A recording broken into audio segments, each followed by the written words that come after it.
पुढच्या बातमीकडे वळूयात। विधानसभेला शिंदे गट 120 जागा मागणार असं म्हटलेलं आहे संजय गायकवाड यांनी। आम्ही 100 जागा निवडून आणणार हेच आमचं टार्गेट आहे असं देखील संजय गायकवाड यांनी म्हटलंय। शिंदे गटाचे आमदार संजय गायकवाड यांचं हे वक्तव्य आहे। तर गायकवाड यांनी वैयक्तिक मत मांडलं असं संजय शिरसाट यांनी म्हटलंय। निर्णय वरिष्ठ घेतील, कुणालाही जागा वाटपावर बोलण्याचा अधिकार नाही असं शिरसाट यांनी स्पष्ट केलंय। आमचं टार्गेट 100 जागा जिंकायचं आहे। त्याच्याकरता आम्हाला कोणाच्या चेहऱ्याकडे पाहायचं गरज नाही। आमचं एकच टार्गेट शिवसेनेचं एकनाथ शिंदे साहेबांचं की राज्यात 100 आमदार निवडून आणायचे।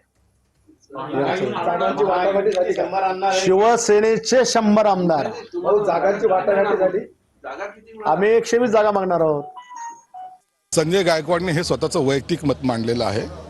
अशी कोणतीही बोलणी झालेली नाही। पुढच्या आठवड्यामध्ये तिन्ही नेते एकत्र बसून या जागा वाटपाचा निर्णय घेणार आहेत। एवढं मात्र निश्चित आहे, प्रत्येक पक्षाचा आमदार असेल, कार्यकर्ता असेल, आपल्या पक्षाला जास्त जागा मिळाव्यात हा आग्रह तो असतो आणि त्याचा आग्रह काही गैर नाही, परंतु निर्णय अखेर वरिष्ठ नेते घेतात। आम्हा कुणालाही जागा वाटपाबद्दल बोलण्याचा अधिकार सुद्धा नाही।